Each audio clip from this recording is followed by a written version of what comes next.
ഒരു കൊടുക്കുന്ന മുടക്കല്ലേ ഉള്ളൂ. കൊടുക്കാർ ചെയ്യരുത്. അത് നിയമപാലകരുണ്ട്, വെണ്ടറുണ്ട്, നല്ല കോള് കൊള്ളിച്ചെടുക്കുന്ന വെണ്ടർമാരുണ്ട്. വട്ട് പിടിച്ചവൻ്റെ ചെല്ലരുത്. നിയമങ്ങൾ അറിയാവുന്നവരുണ്ട്, അവരുടെയൊക്കെ ചെന്ന് 50 സെൻറ്റ്, ഞാൻ ഉദാഹരണമായി പറയുന്നത് 50 സെൻറ്റ് സ്ഥലം,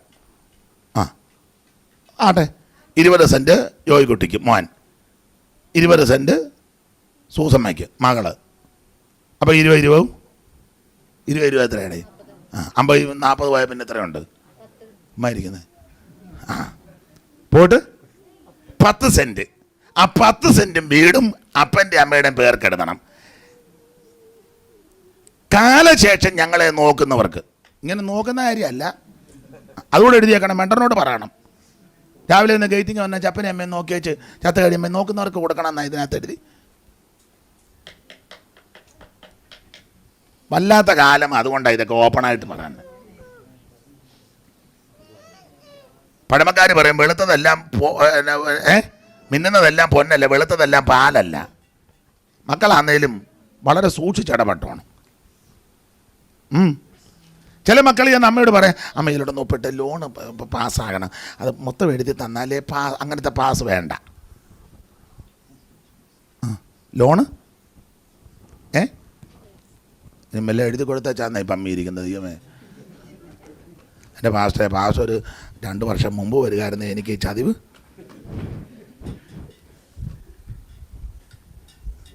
സ്തോത്രം. അബദ്ധമൊന്നും കാണിച്ചേക്കരുത്. വല്ലാത്ത കാലം, അതുകൊണ്ടാണ് ഇത് പറഞ്ഞു തരുന്നത്. സ്തോത്രം. ആട്ടെ, അപ്പം അമ്മമാരെ പിള്ളേരെ ഇത് ശീലിപ്പിക്കണം. 1 ഭർത്തൃപ്രിയരും 2 പുത്രപ്രിയരും 3 വായിരു കുഞ്ഞ് സുബോധവും. അത് അത്യാവശ്യമാണ്. സുബോധം അത്യാവശ്യമാണ്. കാരണം ഒരെണ്ണത്തിനും സുബോധമില്ല. പെന്തിക്കോസിലാന്നേലും സുബോധമില്ലാത്തവരുണ്ട്. സുബോധമില്ലാത്ത ആർക്കാന്ന അധ്യായത്തിൽ തന്നെ ഉണ്ട്. 2-1 വായിച്ച ആർക്കൊക്കെ സുബോധമില്ലാത്ത? വായിര് 2-1. സുബോധവും. സുബോധത്തോടെ വായിയോ പത്യോപദേശത്തിന് ചേരുന്നത് പ്രസ്താവിക്കും. വൃദ്ധന്മാർ നിർമ്മതവും ഗൗരവവും സുബോധം. അപ്പൊ വൃദ്ധന്മാർക്ക് സുബോധം വേണം എന്ന് പറഞ്ഞാൽ കുടുംബത്തിൽ അപ്പന് സുബോധമില്ല. ആർക്കൊക്കെ സുബോധമില്ലെന്ന്? അപ്പന് സുബോധം ഇല്ല.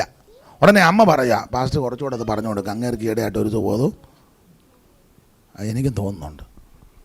സുബോധമില്ല, അങ്ങേർക്ക് സുബോധമില്ല. ഈ പരിശുദ്ധാത്മാവിന് തെറ്റ് പറ്റത്തില്ല. അതാരമാണ് 3-ാമത്തെ വാക്യം വായിച്ചേ? വൃദ്ധമാരും അങ്ങനെ തന്നെ നടപ്പിൽ പവിത്രയോഗ്യരും ഏഷണി പറയാത്തവരും വീഞ്ഞിന് അടിമ. വൃദ്ധമാരും അങ്ങനെ തന്നെ. അപ്പൊ അമ്മയ്ക്കും സുബോധമില്ല, അപ്പന് സുബോധമില്ല, അമ്മയ്ക്കും. കണ്ടോ ആർക്കൊക്കെ സുബോധമില്ലാത്ത? അപ്പനും അമ്മയ്ക്കും. അന്നേരം മരുമക്കൾ പറഞ്ഞ, എൻ്റെ പാസ്റ്ററെ 2-നെയും കൊണ്ട് ഞങ്ങൾ 2-നും ഒരു സുബോധവുമില്ല. അന്നേരം പരിശുദ്ധാത്മാവിന് തെറ്റ് പറ്റത്തില്ല. 4-ാം വാക്യം മുതൽ വായിച്ചേ. ദൈവവചനം ദുഷിക്കപ്പെടാതിരിക്കേണ്ടതിന് യൗവനക്കാരത്തികളെ ഭർത്തൃപ്രിയമാരും പുത്രപ്രിയമാരും സുബോധവും. അപ്പൊ യൗവനക്കാരത്തിക്കും സുബോധം കണ്ടോ? ആർക്കൊക്കെ ഇല്ലാത്തതെന്ന്? അപ്പന് സുബോധമില്ല. അന്നേരം അമ്മ പറഞ്ഞ് അങ്ങേർക്ക് ഈയിടെയായിട്ട് ഒട്ടും. അപ്പൊ അടുത്ത വാക്യത അമ്മ അങ്ങനെ തന്നെ എന്ന് പറഞ്ഞു. അന്നേരം മരുമക്കൾ പറഞ്ഞ് 2-നും ഈയിടെയായിട്ട് സുബോധമില്ല. അപ്പോൾ പരിശുദ്ധാത്മാവ് പറഞ്ഞ് യൗവനക്കാരത്തിക്കും. അന്നേരം ആമ്പിള്ളേർ പറഞ്ഞ, എൻ്റെ പാസ്റ്ററെ ഇതിനെ 3-നെയും കൊണ്ട് ഞാൻ കടന്ന് 6-ാം വാക്യം വായിരും. യൗവനക്കാരെയും സുബോധവും. അപ്പൊ യൗവനക്കാരന് സുബോധമില്ല. ചുരുക്കി പറഞ്ഞ ഒരെണ്ണത്തിന് അപ്പന് സുബോധമില്ല, അമ്മയ്ക്ക് സുബോധമില്ല, മരുമകൾക്കും സുബോധമില്ല, മകനും ഒരുത്തർക്കും. ഇപ്പം നിങ്ങളുടെ എന്താ പാസ്റ്റർമാർക്ക് സുബോധം ഉണ്ടോ എന്നാണോ? വായിച്ചേ അപ്പോസ്തല പ്രവൃത്തി 12:11. അപ്പോസ്തല പ്രവൃത്തി 12:11 വായിര്. എവിടെ പോവാ? അവിടെ ഇടാ. പത്രോസിന് സുബോധം വന്നു. നന്നായിട്ട് വായിക്കു കൊച്ചേ. പത്രോസിന് വന്നോട്ടെ, എന്നാലും നന്നായിട്ട് വായിക്കേ. പത്രോസിന് അല്ലല്ല, നന്നായിട്ട് വായിക്ക്. പത്രോസിന് ആ, സുബോധം വന്നിട്ട് അതിന്റെ മേളിലത്തെ വാക്യം കൂടെ ചേർത്തൊന്ന് വായിച്ചേ. അവർ പുറത്തിറങ്ങി ഒരു തെരുവ് കടന്നു. ഉടനെ ദൂതൻ അവനെ വിട്ട് പോയി. അടുത്ത വാക്യം, പത്രോസിന് സുബോധം വന്നിട്ട് സഭയുടെ പോപ്പ പുള്ളിക്കും ബോധമില്ല. അങ്ങനല്ലേ? പത്രോസിന് സഭയുടെ പോപ്പ, അങ്ങേർക്കും സുബോധം. ഇപ്പോഴാ പുള്ളിക്ക് സുബോധം. അപ്പൊ ഇതിനു മുമ്പ് സുബോധമില്ലെന്നല്ലേ എൻ്റെ അർത്ഥം? പത്രോസിന് സുബോധം വന്നു. അപ്പം അതിൻ്റെ അർത്ഥം അതിന് മുകളിലത്തെ വാക്യം പഠിക്കും. അന്നേരം ഒന്നും പുള്ളിക്ക് വലിയ, അപ്പോൾ ഉപദേശിക്കും ഇപ്പം സുബോധം. പിന്നെ ആർക്കാ സുബോധമുള്ളത്? അതുകൊണ്ട് ഞാനും നിങ്ങൾ ഈ ലോകത്തിലായിരിക്കുമ്പോൾ സുബോധമുള്ളവരായിരിക്കണം. തീത്തോസിൻ്റെ ലേഖനം 2:11 മുതൽ വായിച്ചേ മോളെ. 2:11 മുതൽ, സകല മനുഷ്യർക്കും രക്ഷാകരമായ ദൈവകൃപ കുതിച്ചുവല്ലോ. നാം ഭാഗ്യകരമായ പ്രത്യാശയ്ക്കായിട്ടും മഹാദൈവവും നമ്മുടെ രക്ഷിതാവുമാകുന്ന യേശുക്രിസ്തുവിന്റെ തേജസ്സിന്റെ പ്രത്യക്ഷതയ്ക്കായിട്ട് കാത്തുകൊണ്ട് ഭക്തികേടും പ്രപഞ്ചമോഹങ്ങളും വർജിച്ചിട്ട് ഈ ലോകത്തിൽ സുബോധത്തോടും നീതിയോടും ദൈവഭക്തിയോടും കൂടെ ജീവിച്ചു പോരേണ്ടതിന് അത് നമ്മെ ശിക്ഷിച്ചു വളർത്തുന്നു.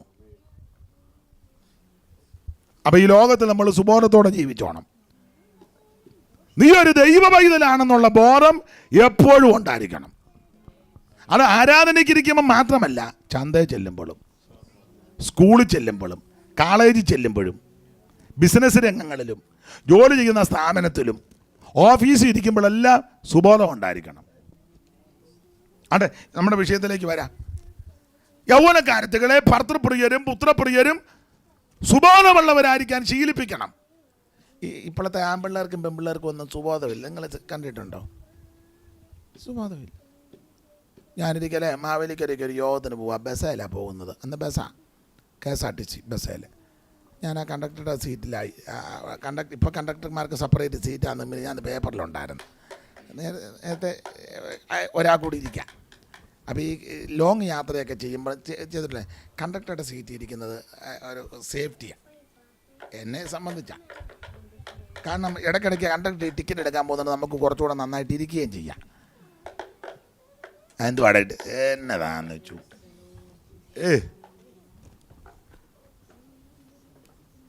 എന്തോ അവൻ്റെ ഇരിക്കുന്നത്.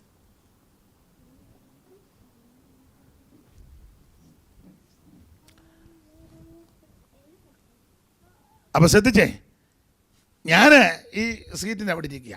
അപ്പം ഒരു പെന്തിക്കോസുകാരി പെങ്കൊച്ച, കാരണം ഒറ്റ നോട്ടത്തിൽ മനസ്സിലാകും, കമ്മലും മാലും ഒന്നുമില്ല, നമുക്ക് അറിയാമല്ലോ ചിലരെ കാണുമ്പം.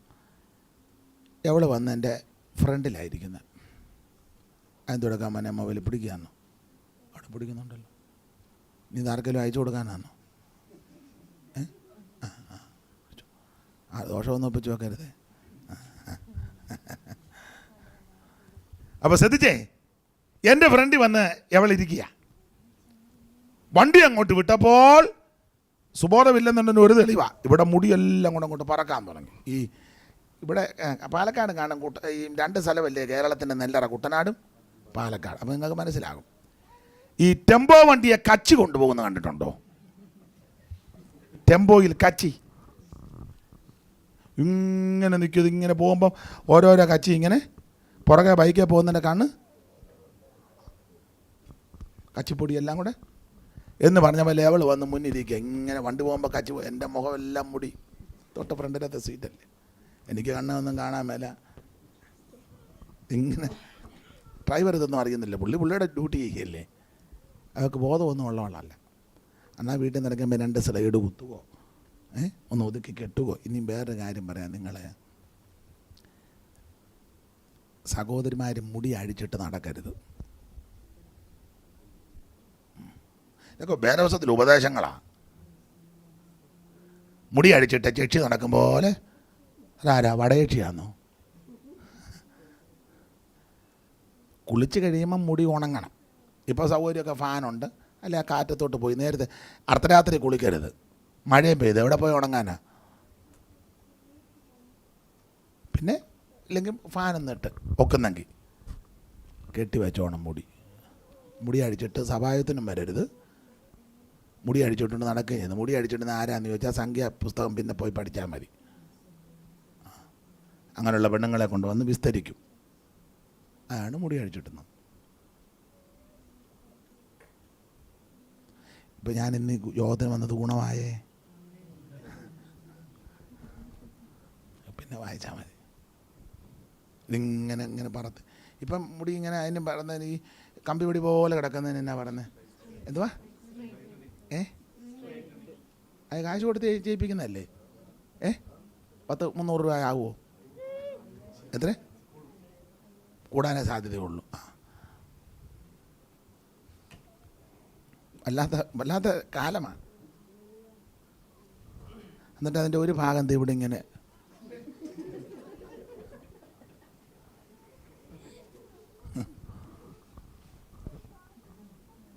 ഒരു കണ്ണ് കാണാൻ മേല,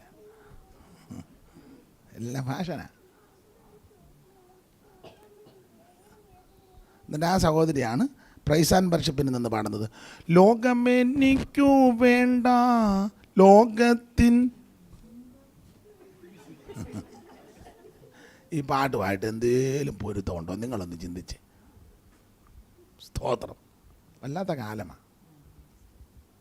അപ്പം ഈ പെങ്കൊച്ചെ ഇവിടെ ഇരിക്കുക, എനിക്ക് കണ്ണും കാണാൻ മേല, വണ്ടി സ്പീഡിൽ പോവുക, മുടിയെല്ലാം പാറി പറന്ന്. ഞാൻ പിന്നെ എൻ്റെ കൈ പേന ഉണ്ടായിരുന്നു, ബാഗ് തുറന്ന് പേന എടുത്തേച്ച് അവിടെ തലയിലടിച്ചു, തലക്കിട്ട് അടിച്ചു. എന്നാലും ഇങ്ങനെ നോക്കിയപ്പോൾ ഞാൻ പരുവക്കേടിയിരിക്കുക. പിന്നെ ദൈവത്തിൻ്റെ വലിയ കൃപ കൊണ്ട് അടുത്ത സ്റ്റോപ്പിൽ ചെന്നപ്പോൾ അവൾ അവിടെ നിന്ന് എഴുന്നേറ്റ് 2 സീറ്റ് ഫ്രണ്ട്. ഞാൻ രക്ഷപ്പെട്ടു. എന്നാലും അതിൻ്റെ പുറകിരുന്ന പുള്ളിക്ക് പിന്നെ അനർത്ഥം തുടങ്ങി. സുബോധമില്ല. ഉപദേശിമാർക്കും സുബോധമില്ല. തെളിവ് ഈ പണ്ടൊക്കെ നേരത്തെ ബസ്സേരാണ് കൂടുതൽ യാത്ര, അതുകൊണ്ടാണ് ഈ ബസ്സിൻ്റെ കാര്യം പറയുന്നത്. ഞങ്ങൾ നിൽക്കുക പുള്ളി വന്നപ്പം വന്നല്ലോ വണ്ടിയുടെ കാര്യം പറയുന്നത്. അന്ന് ഞാനിതുപോലെ തിരുവല്ല ബസ് സ്റ്റാൻഡിൽ നിൽക്കുക. അപ്പോൾ പേരൊന്നും ഞാൻ പറയത്തില്ല. 2 ഉപദേശിമാർ, നമ്മുടെ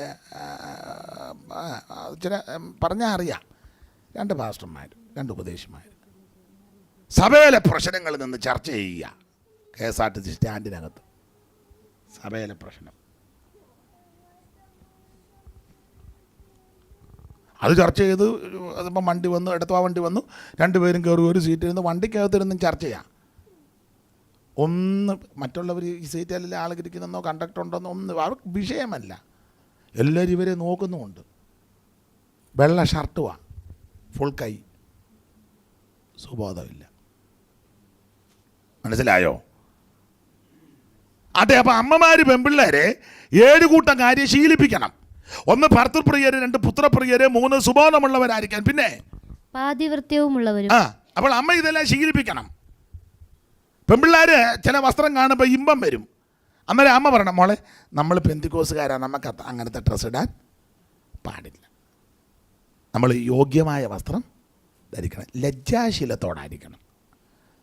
കുഴപ്പമില്ലാതെ എൻ്റെ ഇണക്കൊക്കെ നല്ലതാണ്, പക്ഷേ നമുക്കൊക്കത്തില്ല. തന്നെ നമുക്ക് ഇത്ര ഇട്ടുണ്ട്, സഭയിലൊന്നും പോയാൽ അത് ശരിയല്ലല്ലോ. ശരീരത്തിൻ്റെ അവയവ ഭാഗങ്ങൾ ത്രസിച്ച് എഴുന്നു നിൽക്കത്തക്ക വിധത്തിലുള്ള വസ്ത്രം ധരിക്കരുത്, അമ്മമാർ ധരിപ്പിക്കരുത്.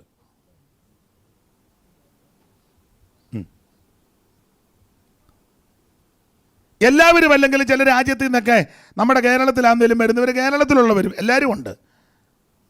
അമ്മയും പെൺപിള്ളേരും കൂടെ റോഡിൽ കൂടെ പോയാൽ പോകുന്ന പോക്ക് കാണണം.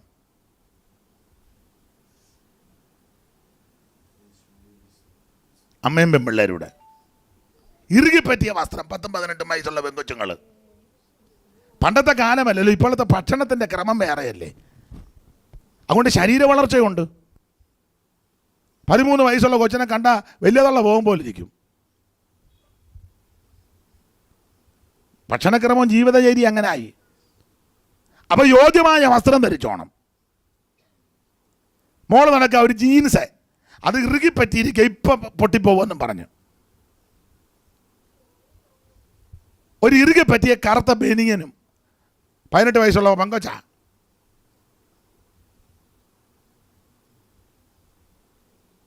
ഓട്ടോക്കാർ മുഴുവൻ കൊണ്ടുവിടുക അവളെ.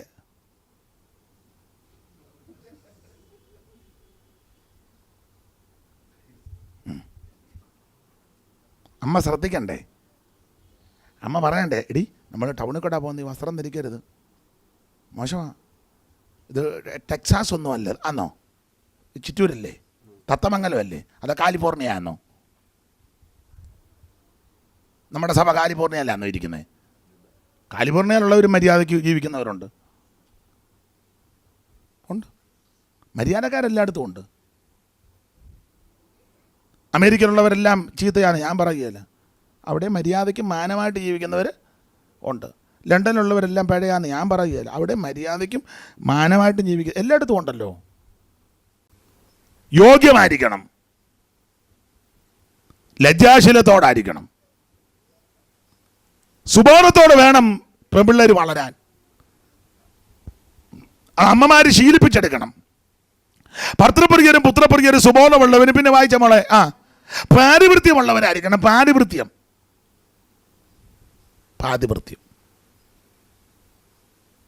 അത് അത്യാവശ്യം സ്ത്രീകളുടെ മാന്യതയും പദവിയാണ്. പാതിവൃത്യമുള്ള സ്ത്രീ. വീട്ടിൽ വഴക്കുണ്ടാക്കുന്ന പെണ്ണുങ്ങളുണ്ട്, എപ്പോഴും അങ്ങ് ആലോക്യമാണ്. ഈ നല്ല സ്ത്രീകളെ പറ്റിയും ചീത്ത സ്ത്രീകളെ പറ്റിയും നീതിസാരത്തിൽ പറഞ്ഞിട്ടുണ്ട്. ബൈബിളിൽ കുറച്ചുകൂടെ നന്നായിട്ടുണ്ട്, എങ്കിലും ഞാനങ്ങ് പറഞ്ഞതേ ഉള്ളൂ. നീതിസാരത്തിൽ ചീത്ത സ്ത്രീകളെ വിവാദശീലാം സ്വയമർത്ഥ ചോരുണീം പരാനുകൂലാം പതിദോഷഭാഷിണി. നിങ്ങൾ കേട്ടിട്ടില്ലേ? അയ്യോ, വിവാദശീലാം സ്വയമർത്ഥ ചോരുണിയും പരാനുകൂല പതിദോഷഭാഷിണി അഗ്രാശിനി അന്യഗൃഹപ്രവേശിനി. ഇങ്ങനെയുള്ള സ്ത്രീകൾക്ക് 10 പുത്രന്മാരുണ്ടെങ്കിൽ ഉപേക്ഷിക്കണമെന്ന നീതിസാരത്തിൽ. വേദോസത്തിൽ പ്രമാണമില്ല ഉപേക്ഷിക്കാൻ, മരണത്താൽ അല്ലാതെ അതല്ലേ വഹിച്ചുകൊണ്ട് നടക്കുന്നത്. നീതിസാരമാണ് നമ്മുടെ കയ്യിലിരുന്നെങ്കിൽ പരുവക്കേടായാന്. നമ്മുടെ കൈ ബൈബിളാണ്. വിവാദശീലാം സ്വയം അർത്ഥ ചോരുണിയും എന്നും അങ്ങ് വിവാദമാണ്. ഭർത്താവ് ജോലി കഴിഞ്ഞ് നേരത്തെ വന്നാൽ കുറ്റം, താമസിച്ചാൽ കുറ്റം, അല്ലേ? അങ്ങനെയുള്ള എല്ലാവരും അല്ല കേട്ടോ. ഭർത്താവ് ജോലി കഴിഞ്ഞ് വരുവാണ്, കൊച്ചനുണ്ട്, ആണ്ട വരുന്നു, ചെല്ലടാ,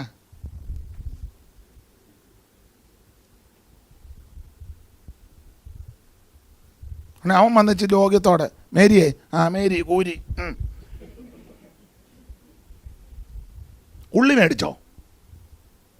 വന്നോണ്ടേ അവനോട് ഉള്ളി മേടിച്ചെന്നാന്നോ ചോദിക്കുന്നത്? അവൻ ക്ഷീണിച്ച് വരുമ്പോൾ നീ അകത്ത് ചെന്നൊരു കട്ടനാന്നേ കട്ടൻ, ചായ ആന്നേ ചായ, ചൂടുവെള്ളമാന്നേ അതല്ലേ കൊണ്ട് കൊടുക്കണത്, ഉള്ളിയാന്നോ? ആരോട് പറയാനാ? വാലല്ലാത്തതല്ല അളയലാന്ന് പണ്ട് രാമായണം പഠിപ്പിക്കുകയല്ലേ ശിഷ്യന്മാരെ ഗുരു പഠിപ്പിക്കുക, രാമായണം നന്നായിട്ട് ചൊല്ലി പഠിപ്പിക്കുക. വത്സസൗമിത്ര കുമാരനീ കേൾക്കണം മത്സരാദ്യം വെടിഞ്ഞെന്നുടെ വാക്കുകൾ. നിന്നുടെ തത്വം അറിഞ്ഞിരിക്കുന്നത് മുന്നമേ ഞാനിടോ, നിന്നുള്ളിൽ എപ്പോഴും എന്നെക്കുറിച്ചുള്ള വാത്സല്യപൂരവും നിന്നോളമില്ല മറ്റാർക്കുമെന്നുള്ളതും നിന്നാൽ അസാധ്യമായില്ലോരു കർമ്മവും നിർണയമെങ്കിലും ഒന്നിത് കേൾക്ക നീ ദൃശ്യമായുള്ളോര് രാജ്യദേഹാദിയും വിശു ഒന്നിച്ചേറ്റധാന്യധനാദിയും ചൊല്ലിക്കൊടു പഠിപ്പിക്കുക. അപ്പം ഇങ്ങനെ പഠിപ്പിച്ചുകൊണ്ടിരുന്നപ്പോൾ ഒരുത്തൻ ഇങ്ങനെ ശ്രദ്ധിക്കുന്നപ്പം ഗുരു ചോദിച്ചു, ശ്രീരാമൻ്റെ ആരാ സീത? ഞാൻ പറയാം, വാലല്ലാത്തതല്ല ഈ പാളയെ കയറി. അപ്പം ഗുരു ഇത് ചൊല്ലിക്കൊണ്ടിരിക്കുമ്പം അവൻ വെളിയിലുണ്ടെങ്കിൽ അവർ പാമ്പഴഞ്ഞു പോകുന്നു. അപ്പോൾ ഇപ്പം പാമ്പിനെ നോക്കുക, പാമ്പഴഞ്ഞഴഞ്ഞഴഞ്ഞ് ഒരു പൊത്തിലോട്ട് കയറി. അന്നേരം ഇവിടെ മത്സാ സൗമിത്രേ കുമാര നീ കേൾക്കണം മത്സരാദ്യം വെടിഞ്ഞെന്നുടെ വാക്കുകൾ. അവനപ്പം പാമ്പ് കയറി നോക്കിക്കൊണ്ട് അത് ഗുരു കണ്ടാ ചോദിച്ചത് സീതയുടെ ആരാ രാമൻ്റെ ആരാ സീതാമ്മൻ? ഗുരു വാലല്ലാത്തതെല്ലാം അല്ലെങ്കിൽ ഇച്ചിരി കഴിയുമ്പം വാലും അകത്ത് കയറുമെന്ന് പറഞ്ഞു. എന്ന് പറഞ്ഞ പോലെ നിങ്ങളുടെ ഇരിപ്പ്. ഞാനിവിടെ മൈക്ക് വരെ വെച്ചോണ്ട് ജാതം മുട്ടി പാടുക. സ്തോത്രം. ശ്രദ്ധിക്കുന്നുണ്ടോയെന്ന് അറിയണ്ടേ? ദൈവത്തിന് മഹത്വം. പാതിവൃത്യം, വിവാദശീലാം സ്വയം എന്നും വിവാദമുണ്ടാക്കുന്ന സ്ത്രീകളുണ്ട്. വീട്ടിൽ വഴക്കുണ്ടാക്കരുത് കേട്ടോ. വഴക്കുണ്ടാക്കരുത്.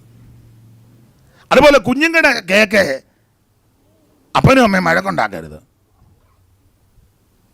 ഞാൻ വേറൊരു മറുവശം പറയാം. നിങ്ങൾ ചില പറയത്തില്ല ആ വീട്ടിലെ അച്ചായൻ പേടിത്തൊണ്ടനാണ്. അയാൾ പേടിത്തൊണ്ടനല്ല, അയാൾ നല്ല മാന്യനാണ്, പേടിത്തൊണ്ടനല്ല. ഈ തള്ള കിടന്നങ്ങ് അലപ്പാകുമ്പോൾ പുള്ളി മിണ്ടാത്തത് കുഞ്ഞുങ്ങളിത് കേൾക്കും. കുഞ്ഞുങ്ങൾ അപ്പം അതുകൊണ്ട് പുള്ളി മൗനം ദീക്ഷിച്ചിരിക്കുന്നതാണ്. കുഞ്ഞുങ്ങളുടെ മുന്നിൽ അപ്പന്മാർക്ക് അങ്ങനെ, പിള്ളേരുടെ മുന്നിൽ മാന്യനായിട്ട് ജീവിക്കണം. അപ്പന്മാർക്ക് അങ്ങനെ. തള്ളക്ക് ഇതൊന്നും പിഴവല്ല. ഉമ്മ കിടന്ന് 6 രൂപ വെക്കുന്ന പന്ന തള്ള. അങ്ങനെയുള്ള ഒത്തിരി ഉണ്ട് വയ്യാവേലികൾ. നമ്മൾ പറയില്ല ഈ ആ വീട്ടിൽ അച്ചായനെ അമ്മാമ്മയെ പേടി. അമ്മാമ്മയെ പേടിയായിട്ടില്ല, പുള്ളി അന്തസ്സുള്ളവനാണ്. കാരണം ഈ അലോഗ്യം ഉണ്ടാക്കിച്ച് പുള്ളി ടൗണിലോട്ട് ചെല്ലുമ്പോഴത്തേക്ക് എന്തുവാ തങ്കച്ച രാവിലെ നിങ്ങളുടെ വീട്ടിലൊരു പറയണ്ടേ മറുപടി.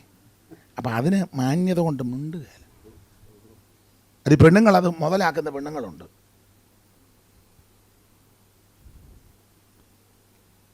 പിന്നെ നിങ്ങളെല്ലാം ഈ ശൂലങ്കാരിയെ നോക്കിയ പോലെ എന്നെ ഇങ്ങനെ തുറച്ചു നോക്കുന്നത്. അലോഗ്യം ഉണ്ടാക്കുന്ന സ്ത്രീകൾ വിവാദശീലം, എന്നും വിവാദമാണ്. വിവാദശീലം സ്വയമർത്ഥ ചോരിണിയും, സ്വന്തം പണം ചോർത്തും. ഭർത്താവിൻ്റെ പോകറ്റ് കിടക്കുന്ന കാശ് പുള്ളി അറിയാതെ അടിച്ചു മാറ്റും. എന്നാ പുള്ളി പറഞ്ഞ് 50 രൂപ ഉണ്ടെന്ന്. ആരുടെ 50? ഞാനല്ലേ ഷർട്ട് കഴുകാനെടുത്തത്, എനിക്കറിയരുതോ? 50 ആണെന്നോ 100 ആയിരുന്നോ? 20 ആയിരുന്നു, 30 അടിച്ചു മാറ്റി.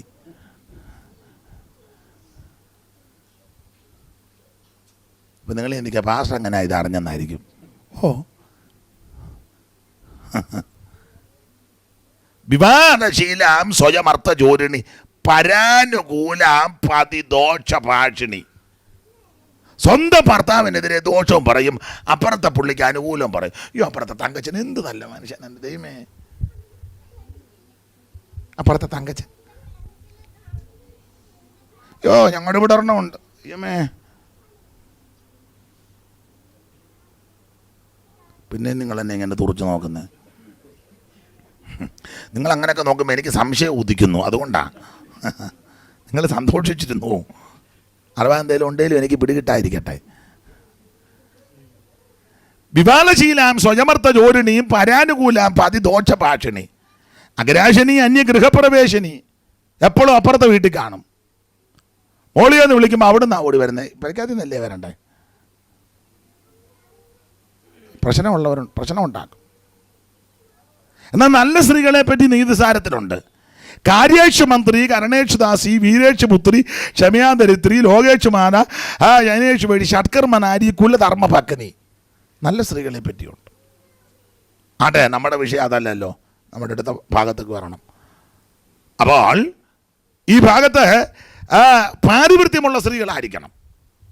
ഒരു സ്ത്രീയുടെ മാന്യതയാണ് പാതിവൃത്യം കാക്കണം. ഈ നമ്മൾ ചിലരെ പറ്റി പറയില്ല, അവൾ എന്നാ വലിയ ശീലാവതിയാണോ എന്നൊക്കെ നിങ്ങൾ കേട്ടിട്ടുണ്ടോ? ഡയലോഗ് എന്നറിയത്തില്ല, പഴയ ആൾക്കാർക്ക് അറിയാം. ഓ അവളൊരു ശീലാവതി, കേട്ടിട്ടില്ലേ? ശീലാവതി എന്ന് കേട്ടിട്ടുണ്ടോ?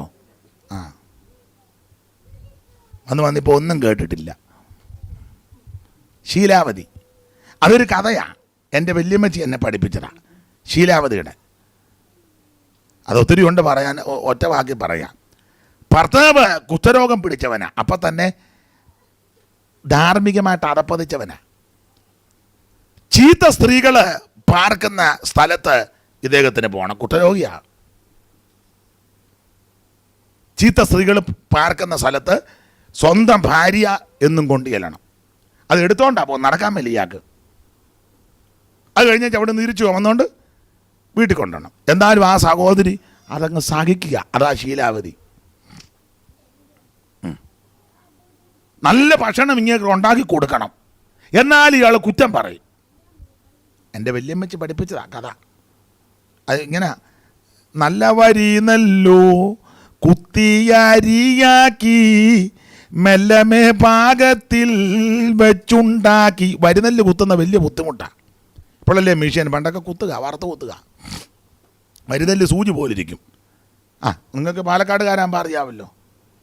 നല്ല വരി നെല്ലു കുത്തിയരിയാക്കി മെല്ലമേ പാകത്തിൽ വെച്ചുണ്ടാക്കി ലന്തക്കുരു കൊണ്ട്. അമ്മാമ്മയ്ക്ക് ആ പാട്ട് അറിയാൻ തോന്നല്ലയോ? ഇല്ലേ, നമുക്ക് പാടാം. നിങ്ങളൊന്നും പാടുകയല്ല, നമുക്ക് എൻ്റെ കൂടെ പാടാം. ഏതായാലും വന്നത് ഗുണമായി. ആ,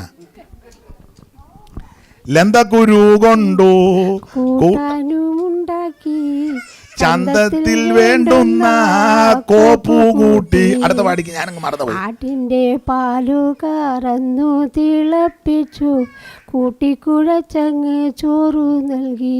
ഇങ്ങനെ വെള്ളവും കാച്ചി കുളിപ്പിച്ചു കാന്തനെ വേദന കൂടാതെ മെല്ലെ മെല്ലെ. നിങ്ങൾ ചിന്തിച്ച ഞാൻ ചുമ്മാ ഇരുന്ന് ഓരോന്ന് നിർമ്മിച്ചുറപ്പിക്കുന്നതാണോ? ഇപ്പം മനസ്സിലായോ? ഞാൻ പറയുന്നതെല്ലാം സത്യമായ കാര്യം. ബാക്കി പാടാം മാമ. ഏതായാലും നിങ്ങൾ ഇരിക്കാം, മാമ പാട്.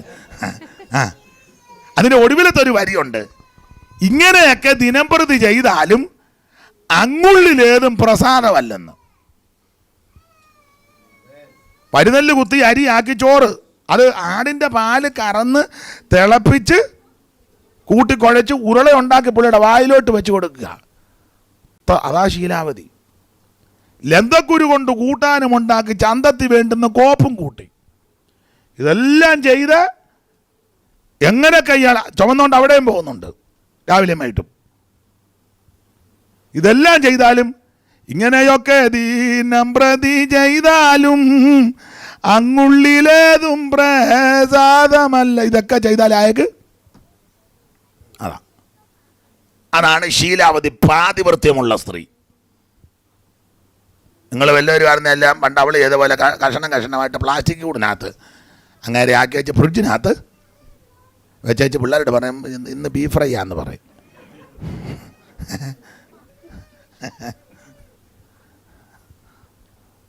അങ്ങനെയുള്ള പെണ്ണുങ്ങളുമുണ്ട്. ശീലാവതി.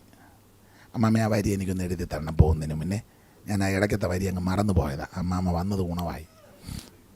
സ്വന്തം നാടെവിടാ? നമ്മുടെ തൃശ്ശൂർ ഏലക്കര. ആ വരി ഒന്ന് തരണേ. അപ്പോൾ ശ്രദ്ധിച്ചേ, പാതിവൃത്യമുള്ള സ്ത്രീകളായിരിക്കണം. ഭർത്തൃപ്രിയരും പുത്രപ്രിയരും സുബോധമുള്ളവരും പാതിവൃത്യമുള്ളവരും. അടുത്തത് വീട്ടുകാര്യം നോക്കുന്ന സ്ത്രീകളായിരിക്കണം, നാട്ടുകാര്യം നോക്കുന്ന സ്ത്രീകളല്ല. പിന്നെയോ ഇപ്പൊ ഈ സമത്വം വന്ന് സംവരണം പെണ്ണുങ്ങളെല്ലാം നിർത്തി ജയിപ്പിക്കുക. സംവരണമേ പെണ്ണുങ്ങളെല്ലാം നിന്ന് ജയിച്ച് ജീപ്പിൻ്റെ മുന്നിൽ കയ്യും എല്ലാം കാണിച്ച് പെണ്ണുങ്ങളെയൊന്നും ഇപ്പം വീട്ടിൽ കാണാനേ. ആണുങ്ങൾക്കൊന്നും ഒരു ജോലിയിലെല്ലാം തിണ്ണയിലിരിപ്പുണ്ട്. പെണ്ണുങ്ങളെല്ലാം ജയിച്ച് എല്ലാം പോവുക. അവസാനം പ്രശ്നമാണ് മിക്കയിടത്തും. പഞ്ചായത്ത് ഇലക്ഷൻ എന്ന് ജയിച്ചതാണ്. അവസാനം രാവിലെ ആകുമ്പോൾ ഭർത്താവിൻ്റെ പിള്ളേരുടെയും കാര്യം ശ്രദ്ധിച്ച സ്ത്രീയാ. എല്ലാവരുടെ ചാട്ടക്കയറ്റി പഞ്ചായത്ത് നിർത്തി വമ്പിച്ച ഭൂരിപക്ഷത്തോടെ സൂസമ്മ ജേക്കബ് ജയിച്ചു. രാവിലെ 8:30 ആകുമ്പം പഞ്ചായത്തിൽ നിന്ന് ജീപ്പിൽ ഒരാൾ വന്ന്, ബേബി സൂസമ്മയുണ്ടോ അവിടെ? ഉണ്ട്. ജേക്കബ് സൂസമ്മയുണ്ട്? ഉണ്ട്. ഇങ്ങോട്ട് അമ്മ പാലെടുപ്പിലോട്ട് വെച്ചതുള്ളൂ. അന്നേരം പഞ്ചായത്തിൽ നിന്ന് ആൾ വന്നത്. ഉണ്ട്. സൂസമ്മ കൈ കഴുകി പെട്ടെന്ന് ചുരിദാറാന്ന് ചുരിദാർ സാരിയാന്ന് എടുത്ത് അച്ഛാ പാലെടുപ്പിരിക്കുന്നത് ചെല്ല്, ആ പാത്രം കഴുകിയേക്കണം, പിള്ളേർക്ക് എന്തെങ്കിലും എടുത്ത് കൊടുത്തേക്കണം, പഞ്ചായത്തിൽ പോവാം. ഉടനെ അവൻ പോകുന്ന പോക്കിന് എപ്പോൾ വരും? എപ്പോഴെല്ലാം വരാൻ ചെയ്യ്, പാല് തിളച്ചത് ഓട്. അവളെയും കൊണ്ട് അവർ ഓടി, ഇവൻ പാലിൻ്റെ പുറകെ. കണ്ടോ ഗതികേട്? കണ്ടോ? 2-3 ആഴ്ചയൊക്കെ ചിലപ്പം ഓടും, പിന്നെ അസ്വസ്ഥത വരും. ഒരു സ്ത്രീയുടെ വിശേഷത വീട്ടുകാര്യം നോക്കണം. വീട്ടിലെന്തെല്ലാം കാര്യമുണ്ട് നോക്കാൻ, ഇല്ലേ? പറ. നല്ല ഒരു കുടുംബിനി, നല്ല ഒരു സ്ത്രീ, എൻ്റെ അമ്മയും പറയും, നോക്കുന്നതെല്ലാം ജോലിയാണ്. ചില പെണ്ണുങ്ങളുണ്ട് ഒരു ജോലിയില്ല, കസാര നിറച്ചിങ്ങനെ ഇരിക്കും. എപ്പോൾ നോക്കി, എനിക്കൊരു തള്ള അറിയാം, എപ്പോൾ നോക്കിയാലും വാതൊക്കെ കസാര കാണും. വീട്ടിലെന്തെല്ലാം ജോലി ഉണ്ടില്ലേ? ഇല്ലേ? നല്ല സ്ത്രീകൾ നോക്കുന്നതെല്ലാം ഒരു കുടുംബമല്ലേ, വീടല്ലേ, ജോലിയാ. തൻ്റെ കർട്ടനൊക്കെ ഇതിപ്പോൾ അതിൽ വൃത്തിയായിട്ട് കിടക്കുക, ആഴ്ചയിലൊന്നോ മാസത്തിലൊന്നോ കഴുകേണ്ടതാണെങ്കിൽ ഈ സെറ്റിയുടെ അടിയും അതിൻ്റെയൊക്കെ ചുക്കിലിയും മാറാനും കാണും, അതൊക്കെ തൂക്കണ്ടേ, അതെല്ലാം